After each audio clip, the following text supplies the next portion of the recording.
Sarah, and welcome to Link Up and Learn with Live Big. In this episode, we're sharing a conversation from our webinar series on a topic that matters to families, educators, and support professionals, helping neurodivergent children build meaningful social skills.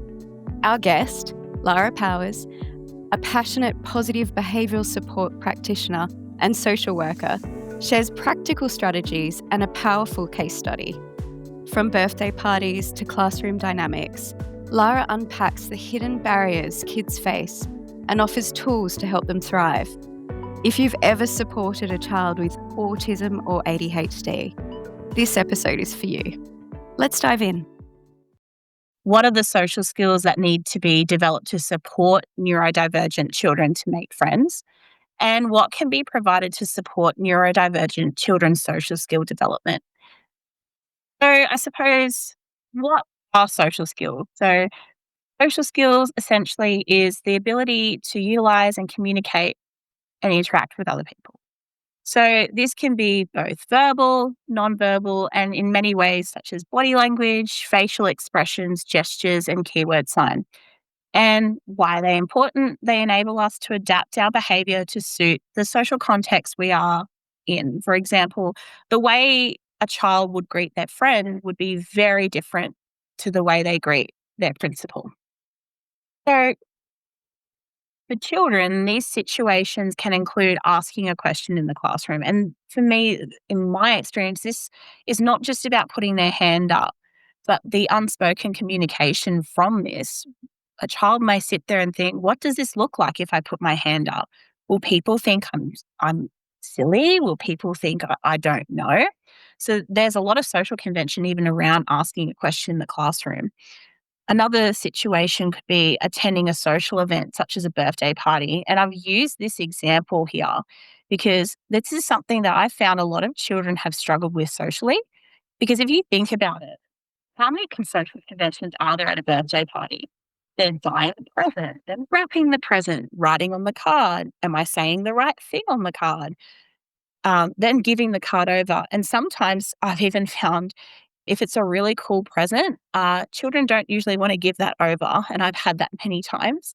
Then it's the food. Will I like the food? How much can I eat? Then the games, the music, I could go on and on. Most times I've seen, unfortunately, children don't often go to birthday parties at all because of the thought of all these social conventions is just too much for them. Another situation could be eating dinner at a restaurant. And I think even just eating out in general can be a massive barrier, particularly for neurodivergent children. An example of this, a participant I have worked with really struggled going to a sushi train, right down to anxiety about taking sushi off the conveyor belt and all this anxiety around, what if I don't like it, Lara? Am I forced to eat it? It's similar to that of attending a birthday party. There's so many social conventions that people don't consider that are barriers until you really break it down. Another situation is engaging in group and peer activities or sports. And this is a huge one, I think, because like that of a birthday party or eating dinner at a restaurant, it's not just all the conventions that make up the interaction. It's the social aspect of peers and just being accepted. And for neurodiverse children, especially those who are very aware that there's a point of difference between them and their peers, it can be a really anxious thing for them to do. And one I've definitely seen in my practice is unstructured time, such as breaks or recess. And I've witnessed this firsthand when working in the school system, particularly when there's those elective or free period times, because neurodivergent children really thrive on that consistent, predictable, and reliable routine and that structure. And during these times, I feel like there's always an element of chaos. And I definitely felt that way being a staff member in that situation, if you will. And I'm not saying that it's because they weren't organized well. It's just there's so many other variables that kids, particularly neurodivergent kids, are then having to accommodate for and consider. But then in saying that, why are social skills important? So ability to adapt our behavior to suit a social situation is so essential. And these points I'm going to talk about intermittently, like they mingle with each other. So I'll start with accessing and participating in the community. Community access and participation is essential to ensure that children grow up to be a contributing member of our society. It's foundational and in supporting and further building upon those points we're going to highlight here. And I don't mean community access as just going out and doing something like going to a theme park. I'm talking about simple things like going to see family in an environment that's not their family home, going grocery shopping on the weekend, going to school. These are all places where children build their social skills just by walking out their front door. If this doesn't happen, it's very difficult to build upon those social skills. And put simply, if children don't access and participate in the community, how can they establish these skills to build and maintain relationships? And when you build and maintain a relationship, it makes you feel good. And this increases your self confidence and self worth. Additionally, if children don't engage in their community and build these relationships, they are missing the chance to collaborate with others and build that sense of teamwork and build effective communication skills. So you can see I've already addressed 5 of our points and how they intermingle with each other. So, what I mean when I say also effective communication is ensuring that children are assertive in their communication. So, they're confident, they're able to effectively communicate their desires, their needs, their preferences, and wants without being passive or submissive, but aggressive. And this then supports effective conflict management and resolution with peers and also helps to maintain their emotional well-being. I think one of the biggest things of why social skills are important is gaining and maintaining employment. Linking to our previous points here, if children don't access and participate in the community and practice the skills I've just mentioned, then it's more difficult for them to gain and maintain employment. And we've touched briefly on learning and participation in the education environment, and definitely something I've seen in my experience. It's more than putting their hand up in the classroom. It's about their confidence in their abilities, but also their inabilities, and also recognizing that the learning environment is a place of growth. And I think the most important one for me, especially with a social work background, is self advocacy. I think it's one of the most important things about social skills, especially in the NDIS space, because it enables children to assert themselves to ensure they feel heard, supported, and understood. Really, a summary of why I believe social skills are important, especially with children. So, suppose we need to then look at what are the barriers faced by our neurodivergent kids. So, children learn through play and not just independent play, but with others. And this enables them to establish those social skills. And for neurodivergent kids, this can be really challenging to play with a group or with each other. We have a look at some of these barriers in more detail. One of them is their sense of awareness of environment. So, recognizing when they are welcome in a group and maybe missing those non-verbal or verbal cues when the group may be welcoming or not. So that body language, those facial expressions, those gestures. So another barrier I've found is difficulties in articulating and communicating and regulating their emotions. So really it means how they feel, getting their point across, or expressing feelings like anger or frustration in what is considered, I suppose, a socially appropriate manner. In a social context, this can cause a lot of misinterpretation and misunderstanding among peers. So, for example, if a child becomes quite heightened and cries, for someone who doesn't understand them or how they process things, they might not understand that's just their way of coping, where they may see them as overly emotional or overly sensitive. There's also a point of difference, I think, in communication, and particularly in my experience, there can be a different way of communicating, such as speaking in third person, being nonverbal, or even using things like a communication device, keyword, sign, or gestures. And I think it's really important that other children, as well as their supports, both in home, at school, and in the community, are aware of their communication style and know how to understand their communication. So, another barrier, and this is something I am quite passionate about and have had a lot of work with, is sensory sensitivities. So, neurodivergent children can present with sensory sensitivities, which can hinder their ability to cope in a social situation. So, when I mean sensory, and this is from their sensory input. So, when I talk about sensory sensitivities, it's anything in the environment that is getting inputted. So, if a lot of the times it's sound, taste, touch, smell, that's all sensory input. And how I really like to train this, and I've done this with support staff, but I've done this with school staff as well, even teachers, teachers' aides, and emotional management. If you think of it like this, if you're for a neurotypical person, you may start your day here, you wake up, and then all the sensory input comes at you, and your threshold goes up slowly. You peak, you dip, may have your 3:30 coffee, peak and dip again, go to bed, and we reset. For a neurodivergent child, they're already up here on the sensory heightened scale. So some children are already waking up with heightened sensitivity to sensory input. So one little thing that may not be a big deal to someone else is a massive deal for them. So that really, really impacts their barriers and is a barrier for social skills. So another barrier I found is emotional awareness. So a child's need to identify their own feelings, but able to recognize the feelings of others. Another barrier is difficulty in turn taking. So, both physically in games or in conversation with others. So, some children feel a lot of discomfort in making eye contact, and others may struggle with back and forth conversation as it requires a lot of extra patience and structure. And I find, thinking fondly of the children I supported, they find it very difficult to sit in the silence. So they're talking very fast and running into each other's words because we can't sit with the natural pauses in a conversation. Another barrier is understanding the perspective of others. So theory of mind, which I found is something that neurodivergent really struggle with. It's their ability to understand that others have their own thoughts and feelings and beliefs, which can then differ from their own, and then seeing how it can influence their peer relationships.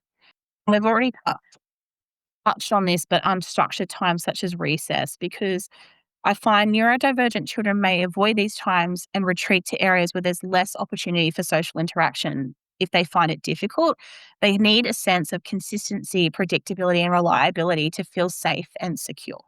And during these unstructured times, without that structure, they don't feel that safety or that security.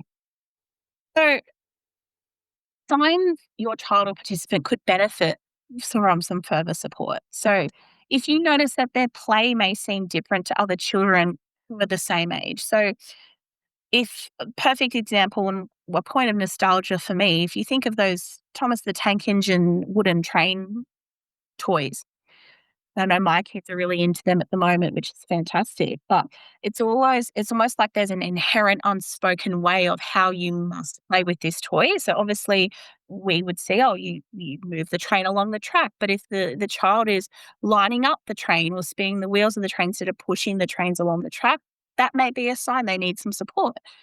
They appear to talk at a person in a conversation, rather have a conversation with people.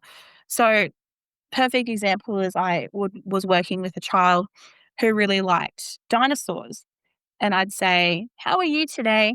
And they would say back to me, "I'm good, Lara. I watched Jurassic Park last night and I saw Blue and Blue was running around." And all this conversation about dinosaurs completely off topic to what had been said. So that's maybe an indication that your child may need some support.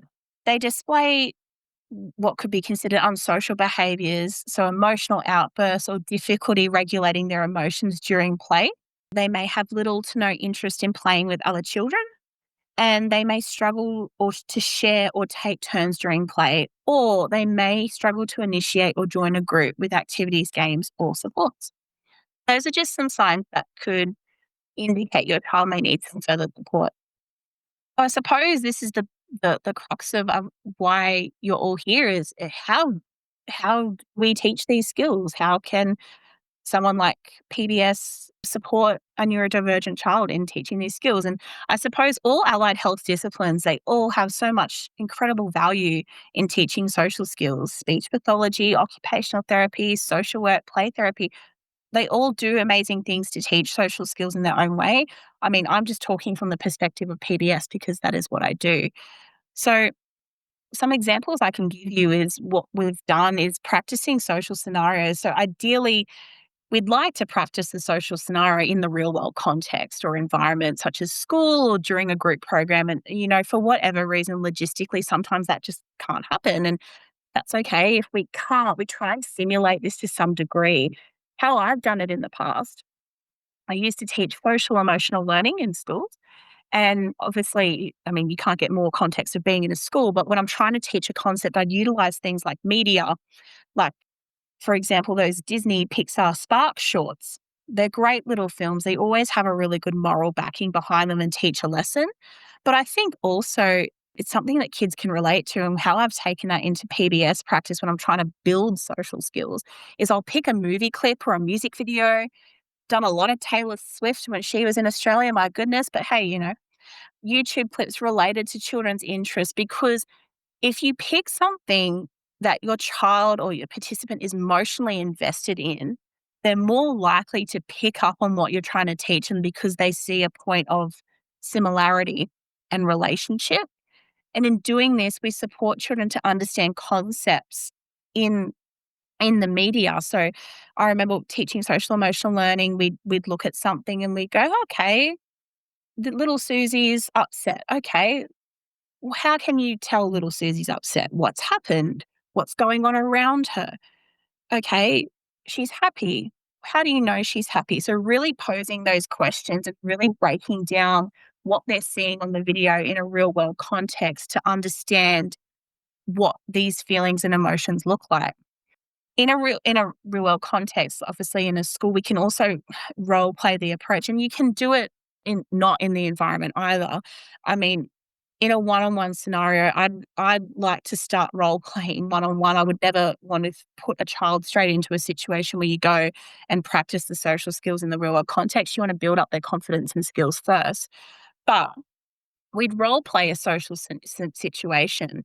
And in the environment, we'd observe them do it, do an age appropriate reflection, and then problem solve any issues. So, what worked well, what didn't work well, and what can we do differently next time? It's very positive and affirming language as well. I really like to work from a growth mindset. Like, this is where I am, but I can always do better. It's really, really empowering. This also supports them to be able to initiate conversations in that real world context. We also play a lot of games in therapy, and these allow the practice of those social conventions. And we purposely source games that are paying attention and following the rules. We also, at these times, work on being flexible and practice losing. Now, I know, especially in behavior support for younger children, losing can be a massive trigger for emotional dysregulation. So I would generally always start, if especially if it's a massive trigger, we'd start with a collaborative game with a shared common goal, such as doing a puzzle. Because if you have the shared goal, it's not so much a winning or losing thing. It's like, how can we work together to achieve this common goal? But we would add the conventions of turn taking to put the pieces of the puzzle together. So what we can also do in the space is also prepare for social situations. So we can also support with social scenario games where we would pose the situation and a child would say what they would do in that situation. So we could say something like, for an example, if I have a child who really likes soccer, maybe wants to start soccer, has had a couple of situations at soccer, I'd go, oh, okay, so little Susie, she's going here, she's going to go to the soccer team, and she's waiting to be picked, and she gets picked last. What would you do in that situation? And we let it be really organic. And instead of, you wouldn't say to a child, oh, no, that's not the right thing to do. We want to build their skills, build the capacity to understand, well, what, what would work, what wouldn't work, and why. Because if they know the why, they're more likely to implement the how. And it helps to understand what social conventions may or may not be appropriate. We then expand on that using the what, how, why, when, and who questions to initiate and maintain a conversation practice. So I could say something like, I went to the beach. Okay, I've given you that information. What can we do to expand to keep the conversation going? So we give the prompts. We could ask, which beach? Who did you go with? Why did you go there? What did you do there? Because this supports children to show their interest in the topic, but also assists in practicing that reciprocal conversation and turn taking. It also assists the child in identifying who the main speaker is. We need to pay attention to them, but also we need not to try and change the topic until they've completed their story.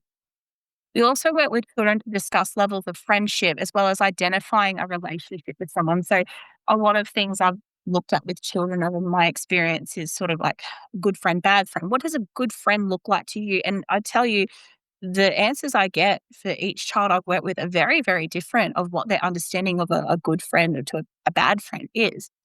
So we do that and we work with them to identify and understand how time is important to develop relationships with people and to understand the more time that they interact with the person, they develop that stronger relationship. Because a lot of times I've worked with neurodivergent kids that after one interaction, they get very disheartened that they're not getting reciprocal feelings. So that really helps to understand that relationships take time. It takes time to build that rapport with people. And we get them to help to understand once you build that friendship, they start to feel safe and they start to share more about their life and find a common ground. Another thing we like to do in the space is by teaching emotional and self regulation techniques such as breathing exercises, 5 count breathing, and deep belly breaths. It's just some example. I really like to make these person centered to the child. We kind of bring a whole plethora of different emotional regulation techniques, and then we kind of go based on what suits them. And some things some kids are happy to do, and some kids aren't. That's just the way it is. That they're happy with some and they're not with others. And it helps to help them manage their frustration, calm down routines. Sometimes it's movement based regulation. I once had a child working within a school. When they were getting frustrated or upset, they used to signal to me, Lara, I need to go for a run. Yep, let's go for a run. And they do 2 laps of the oval. Better them than me, but hey, that's what worked for them. Also, really empowering them to use that self advocacy. I remember because my experience was working a lot with year sevens and year eights, so that younger end of the high school, we really were trying to empower and teach them that if we're wanting to leave the classroom, it's not always that you're in trouble. And I found that they got that a lot in primary school was if I have to leave the classroom, I'm automatically in trouble. And it took quite a long time to get them to understand, no, if I need to leave the classroom to regulate myself because I need a break or I feel frustrated, then that's okay. So that's something I suppose in the PBS space has been one of the things I've done in my practice to teach those skills. So we're going to do a little case study. There's going to be another poll, and hopefully we can get to work so I can see everyone's amazing answers. So I'm going to talk about Lara, I'll just yes. let you know, unfortunately, the poll doesn't seem to be working, but we're having some really fantastic engagement with the chat. Oh, that's awesome. Yeah, what we can ask everyone to do is if they can just pop their answers directly into the chat, that would be wonderful. That'd be wonderful. And then Mel, can you please read out some of the answers? If that would be fantastic for me. Yes, I have some of the goals from earlier as well. Would you like me to read out some of Yes, we'll mine take a brief now? pause. I'd love to hear some of the goals. I'm really eager. There's a couple of questions scattered through there that are administrative ones, so I'll answer those as I go. So Yeah, one was sure. that certificate of attendance. If you need one, let us know and we can send you out one. Definitely. Question around whether we service in New South Wales, and I'm sorry, I should have mentioned we are Queensland, New South Wales, Victoria, and WA. Regarding goals, we have a lot of really wonderful goals in here, a lot of goals around social connection, simple goals such as being able to put their bag on a hook and the drink bottle and lunchbox in the trolley, goals around being independent, being able to get social emotional support and building Mm, real deep connections socially, beautiful. being able to engage and interact with peers so that the children aren't feeling excluded or different, Mm, being able to participate in a small group game with 2 or 3 peers with some support, lovely. being able to move independently and join in activities with others. So lots of really lovely social goals and employment Lovely. as a goal as well. Excellent. That's so lovely Lasting to hear. friendships, building positive peer relationships, increasing access to community-based activities to maintain and develop healthy friendships. Yeah, a lot around making friendships and being confident in social activities, being able to do non-preferred tasks, Mhm. to be a rock star, That's which is fantastic. wonderful, yeah. And Just a couple of questions around slides and recording. The recording will be sent out after the webinar to everyone, and the slides will be available to download from the webinar lobby after the event as well. Excellent. So I will hand back to you, Lara. So once you've prompted everyone for the next question, I'll give them 30 seconds or so. Yeah. And then I'll start reading out some of the answers for you. That's awesome. I'm just going to do a little case study now about Lucas. So, Lucas is an 8-year-old boy with autism spectrum disorder. His psychologist has assessed that he maintains a pathological demand avoidance profile associated with his diagnosis. He attends a mainstream primary school and excels academically, however, struggles with social interactions, particularly engaging in those reciprocal conversations and understanding social cues. His difficulties have led to occasional emotional outbursts when becoming frustrated, which has led to ongoing isolation and misunderstanding with peers. So, what I'd really like you to think about are what are some of the challenges from that information. Think about what challenges could he be experiencing? What could his behavior look like? Socially, what could some of the barriers be? What sort of things could we be seeing? So, let's actually see this in action for Lucas. So, he received behaviour support funding in his NDIS plan period. PBS practitioner was allocated and they worked together, developed a PBS plan, and it included the following. We had the emotional regulation tools. We had introduced Lucas to sensory breaks, some coping strategies, and we trialed many. And Lucas found that deep breathing, stretching, or a quiet space to access during those times of emotional distress was really helpful for him to regulate his emotions. Social stories. I was so happy when someone said social stories. We introduced personalized social stories that outline appropriate ways for him to engage in a conversation and recognize these emotions in others. He has been able to apply these and has been able to slowly start developing some initial social interactions with peers. We did some structured social skills training. So we did some guided practice sessions, like I was talking about before, in turn taking through playing games of Lucas's interests, initiating conversations and responding to peers appropriately through role play, which have resulted in Lucas engaging in more group activities at his own pace at school. We gave some teachers support and training. So we provided educators with training in the behavior support techniques outlined in his plan. We talked about so the skills and the strategies that we can put in place, but we also talked about what Lucas has identified as emotional regulation strategies for himself. And he was also paired with a peer buddy to model appropriate social behavior. We also put in place visual cues and prompts such as laminated cards with zones of regulation faces and corresponding colors and conversation starters to assist him with understanding feelings and social expectations. The teacher put in place a daily schedule in the classroom, and along with these social cue cards and emotional identification charts, it's helped him to anticipate these transitions and recognize emotions in himself and other people, which has supported him to be able to communicate without as many emotional outbursts when he's escalated, heightened, and triggered. The outcome for Lucas in applying all these supports, he's demonstrated gradual improvements in his ability to navigate these social settings. His frustration levels have decreased, his behaviors have decreased, and he's learned to recognize and manage his emotions through structured strategies that suit him. His peer interactions became more positive with fewer behavioral outbursts and increased engagement in these group activities. And continued engagement with behavior support will help him to build that resilience and adaptability in more complex social scenarios.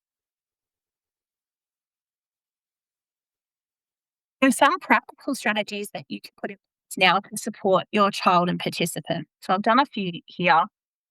So one is to create those sensory friendly spaces. So adapting spaces at home or even in the education environment to meet their sensory needs. Um, Quiet corners with soft lighting. Even if you've seen at Kmart and Target, there's little pop-up tents. I've had a lot of parents to put them in place, and even schools. One mum, she was so extra with it. I loved it. She put little battery-powered fairy lights up the top because that's what their child needed, it is fantastic. You can really personalize it to your child's needs, put their own little toys in it. I've also seen trampolines and swings because it really helps children to meet those sensory needs to help calm them down. So another one is support social skill development. So encouraging the engagement in peer and group activities with peers that align with the child's interests and likes supports them to establish those social skills in a natural way. It's like I was saying before, if they're going to do things that engage in these things, yes, there's going to be some anxiety around that. But if it's around their likes and interests, there's more of a hopefully a more natural buy-in. And then those social skills are taught in a more organic way because they're doing something that's circulated around what they like. Engaging with other allied health professionals, such as an occupational, a speech therapist, or a play therapist, as well as PBS, can work on building these social skills, like I've said here, in group or familiar settings, and it supports these neurodivergent kids in building these friendships. Another one is establishing routines. So, one that I've really carried through from working in schools and into PBS is kids need, especially neurodivergent kids, they need consistency, predictability, and reliability. And creating these routines provides structure and stability, which reduces anxiety.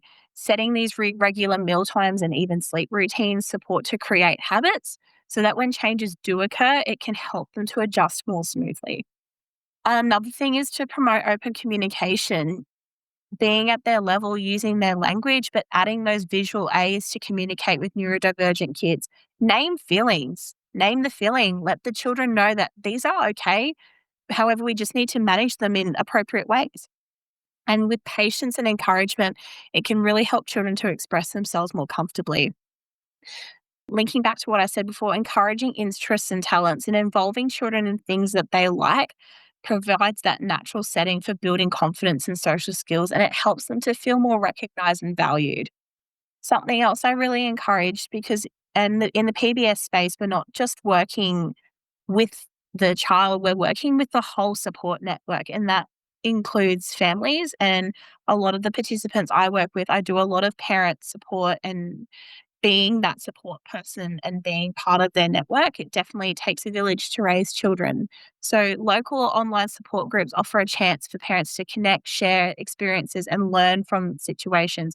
And it will vary depending on where you're located.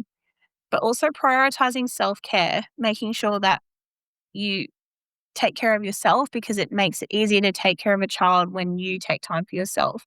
And this is where PBS can support, I suppose, in that space to advocate to utilize those NDIS resources such as respite care or support workers to manage that stress and maintain balance. Thank you, Lara. That's okay. There's a question around occupational therapy and how that can work with behaviour support. I can talk a little bit to that to begin with. So a lot of the disciplines have a bit of overlap and actually work really, really well together. So one of the things, so occupational therapists will teach a lot of emotional regulation skills as well. They'll teach a lot of grounding skills. So square breathing, diaphragm breathing. Tell me 5 things you can hear, 5 things you can feel, 5 things you can smell. So those sorts of strategies that are really helpful and they can work hand in hand with behaviour support. But they'll also do sensory profiles as well. So some of the challenges that neurodivergent kids might be experiencing at school is that perhaps they're very sensory seeking. So they really want lots of deep pressure. They want to be bouncing and jumping and moving, and it's really challenging to be sitting still in the classroom for a long time. So an occupational therapist can actually find out what someone's sensory profile is and build a sensory diet. So find ways that we can build in some of the sensory input that they need when they're in class.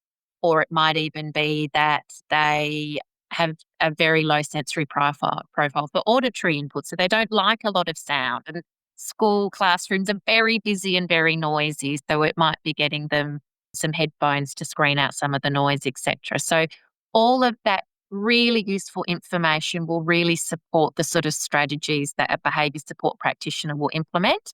And we find that they work really, really nicely together, hand in hand. There's a question around whether this is a purely behavioural approach. And I think this sort of dovetails nicely into a question around behaviour and whether we see behaviour as just part of a person and part of their personality, or are we looking at behaviour as a form of communication? Do you have some comments around that, Lara? I definitely do. Something I'm very passionate about in the PBS space and what I'm doing training. Behavior is a form of communication. That's what I truly believe. It's really looking at the underlying things of from that behavior, you can see positive or negative. What are you trying to communicate from that? So I definitely think if looking at stripping it back, looking at the behavior that you see as a form of communication, and that's definitely what I teach and train in my practice, what I do when I'm supervising and team leading staff. So yeah, definitely behavior is a form of communication. It's just looking at the why behind the communication. Yeah, and seeing behaviour as a way of having needs met. So we're not Exactly. looking at behaviour, but really what is it trying to communicate? So we need to look at the environment, make sure that's meeting the child's needs, look at the way the child's being supported, looking at those around the child, etc. as well. So we're almost out of time, but just to quickly explain for people. So behaviour support practitioners will often have a different allied health background. So they may have come from social work or from occupational therapy background or psychology or speech pathology. So they can have one of those backgrounds as well. And it sort of obviously their approach will differ and slightly different skill set based on all of that. So that's all that we have time for today. Thank you so much, everyone, for coming along. We really appreciate it. Thank you to Melanie and Lara for sharing their expertise. If you'd like to connect with us and learn more about Live Big, visit livebig.com.au. Don't forget to subscribe for more conversations like this. Thanks for listening, and we'll catch you next time. We acknowledge the traditional owners of this nation, whose country we work and live in. We recognise Aboriginal and Torres Strait Islanders as traditional custodians and their ongoing connections to land and sea. We pay our respects to elders past, present and emerging as law keepers of the world's oldest living culture. We celebrate the stories, culture and traditions of Aboriginal and Torres Strait Islanders so we can, in the true spirit of reconciliation, continue the journey together.